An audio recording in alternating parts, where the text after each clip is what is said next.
So sometimes Jesus was living in Capernaum and Tammie saw him a lot. Other times he was off travelling, teaching, Galilee, Judea, even further, and Tammie didn't see him for ages.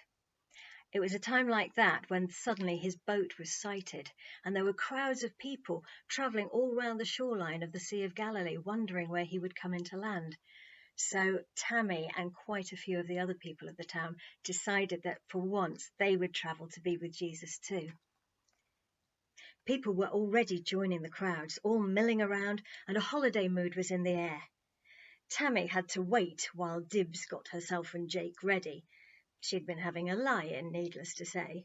As they ran along the shore, they came across Daniel, who was at the door of his house, having some difficulty getting away from his mother. "Now you wait your hurry," Susanna was saying as she packed a bag for him. "There's no need to go tearing off, then regretting it later when you've had nothing to eat. Good job I had a big bake. Who knows where you'll be going and how long you'll be away?" "Good morning," said Tammie as they came to the door. "Good morning, girls," said Susanna. "There you are, Daniel, you aren't the last. Now maybe you won't be in such a fidget to be off. Go and get me a piece of soap, will you? We can wrap it in a cloth." Daniel slunk back into the room to get what she wanted, and Susanna carried on in a leisurely manner. "So you're all going after you? Well, I'm sure Jesus will be pleased to see you, especially Daniel. Is very fond of my boys, is Jesus.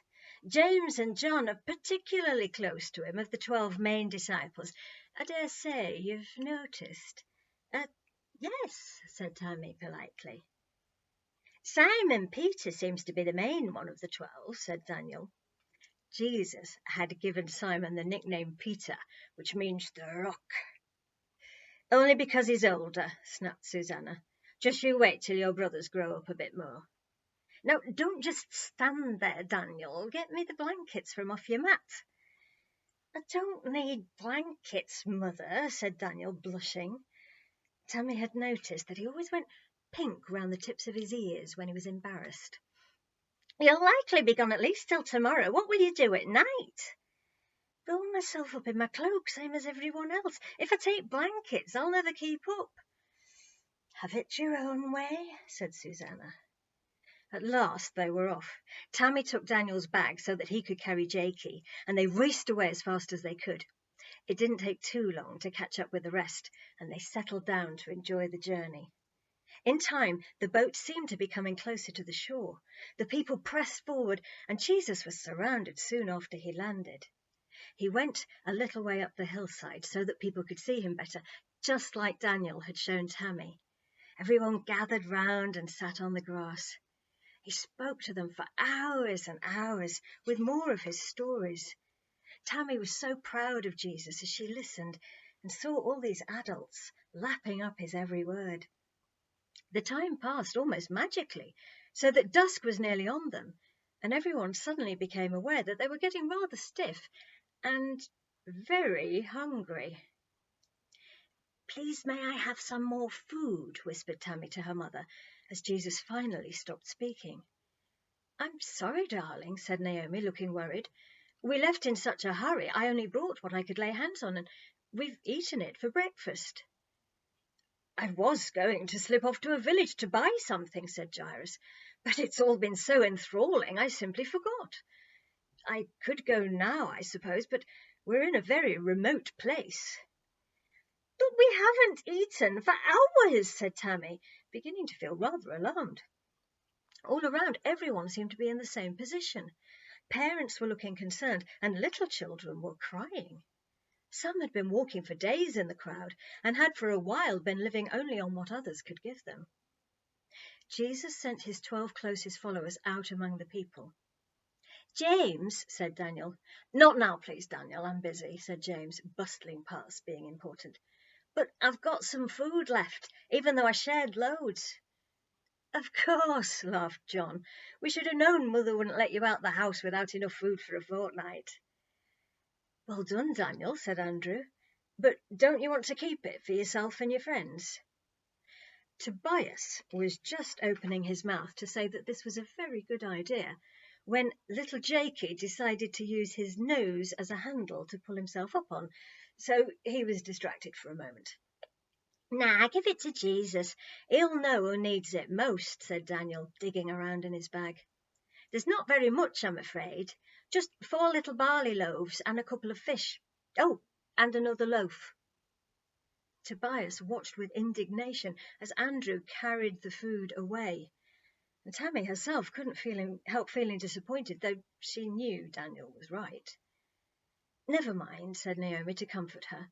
"Other people might have some food left over too." "Doesn't look like it," said Dibs, who had been standing up to watch the crowd. Everyone seemed glum, and the other disciples were going back empty-handed. Then the instruction went out to get into groups of 50 or more and sit together on the grass with a leader remaining standing. "Now what?" muttered Tobias as they all shuffled together. "This is no time for party games." "I think Daniel should be our leader, don't you?" said Jairus, "as he's given up his food so generously." So Daniel stood, with just the teeniest glow of pink about the ears, through pleasure, not embarrassment this time. Everyone was hushed with excitement, wondering what Jesus was going to do. It was very simple, really. No flash of light, no voice from heaven, nothing spectacular at all. He just held the food up and asked God to bless it. Then he started breaking it up and handing it out to the disciples, who in turn gave it out to the group leaders. "Thanks," said Daniel, as James handed him some of his own food back. "What do I do when I've used this up?" "Just give this out, will you? Then we'll see where we are," said James, who didn't seem to have an answer. So Daniel began to give it out, very sparingly, so that everyone would get a little. Then round his group again, more generously, as there was still a bit left, and then again. "I would leave the rest on your bag," said Jairus gently, as Daniel stood gazing in confusion at the food still in his hand. "We can help ourselves to seconds when we've finished this." "Yes, right," said Daniel, as he sat down and broke some off for himself, giving up trying to work it out. Dibs wasn't going to admit defeat so easily. She watched the various group leaders like a hawk with compulsive surveillance issues. But still she didn't manage to pin down exactly how it was being done. All she could really see was thousands of jolly people having a very large picnic together. Tammie just chomped away and grinned at Jesus. She didn't know how he had done it either, but understanding how it was done didn't seem at all necessary to enjoying the food. "Has anyone got any water?" joked Jairus. "I could just do with a nice cup of wine to go with this." "One miracle at a time, don't be greedy," said Naomi, and Tammie laughed. She'd caught up with some of Jesus's earlier goings-on by now, so she knew about the wedding feast, where they'd run out of wine. Nightmare! But then Jesus transformed gallons and gallons of water meant for cleaning into the best wine ever. Talk about abundance, though she did wonder how they'd done the washing up. Everyone ate as much as they wanted. There was no need to worry about being polite and leaving some for the others. They just carried on passing food to each other and helping themselves until at last they all felt absolutely satisfied. Even Dibs. "I expect what's happened is that people were hanging on to their food because they were afraid of going without," mused Tobias. "When Daniel was willing to share his, it kind of encouraged them, and they all started getting theirs out too. Yeah, that'll be it, don't you reckon, Rabbi?" "I'm a very simple man," said Jairus. "I can only come to conclusions on what I know. Among the 60 or so that we have here, I never saw anyone take food from anywhere other than what we were given. Did you?" "Well, no," said Tobias, wondering why Jairus wasn't helping him out here. "I'm just saying that's what must have happened." "And do you think it's likely that everyone just happened to have exactly the same type of bread that Daniel had and the same type of fish left over?" asked Tammie innocently. While everyone was getting up, stretching and brushing crumbs off themselves, Jesus handed a basket each to the 12, who were looking around at the well-fed people with considerable surprise. "What's this, Rabbi?" said Simon Peter. "For the leftovers," said Jesus, pretending to be very serious. "We don't want to waste anything, do we?" And he winked at Tammie, Dibs and Daniel, as in complete bewilderment his men started collecting up all the bits strewn all over the place. "What are we going to do with it all?" Tammie could hear them whispering to each other as their baskets got fuller and fuller. "Get back in the boat now and head across the lake," Jesus said when they finally finished clearing up. "I'll catch you up later." So Simon Peter and Andrew got the boat ready and the others started climbing in. Jesus went further up the mountainside alone. "I expect he wants to be by himself with God," whispered Tammie to her mother. The weather was quite windy. It looked as if the rains might be continuing soon, so Tammie's group decided to walk through part of the night if they could. They were all feeling strong and full of energy after their good meal, and they had Andrew's basket of leftovers to pick at if they wanted. The track was on high ground around the side of the lake. Tammie could see Peter's boat striking out into the middle. It was being buffeted by the winds, and the 12 were having to row to make headway. Late in the night, when the boat had disappeared into the gloom, Dibs stopped to look at something. Whenever someone stares, it tends to make a small crowd gather and stare in the same direction to see what they're missing. So within a moment, all the people in that little group were looking too. It didn't take long to spot what Dibs had seen. There was a small, pale blob moving slowly but steadily out into the lake. Dibs was gazing at it in a mixture of terror and disbelief, and other people rubbed their eyes. They were all trying to shake off the distinct impression of what the blob was. It was strange the way moonlight played tricks with the eyes, but it looked exactly as if it really was just like...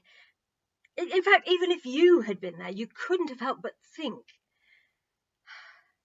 They looked at each other, and though they could tell they were all thinking the same thing, no one dared say it out loud.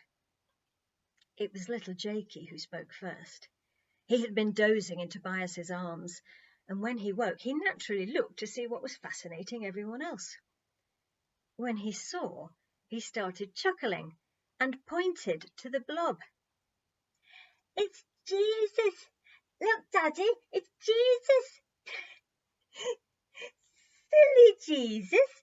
He forgot to take a boat!" Tobias was intensely embarrassed that it should be his child who had voiced such a preposterous thing and tried to shut him up, but Jake was not having that. He started jigging up and down, waving and shouting, "Jesus! Jesus!" at the top of his voice. And the top of Jakey's voice was pretty loud. It was amazing. But once you had begun to imagine that this blob really did look very much like a person, it was remarkably easy to think that a head on top of the blob had turned, and a hand had come up from the blob and waved back. They all looked at one another again with open mouths, and again no one dared speak. After a few moments more of watching the blob making good progress, they turned and continued their way, shaking their heads as if to clear their brains. A few people tentatively commented on how tired they all were and how odd moonlight could be, and others agreed. Jairus and Naomi stayed watching the blob a little longer, their arms round each other. Tammie just caught her mother whisper as they straggled after the rest. "Well, he said he'd catch them up."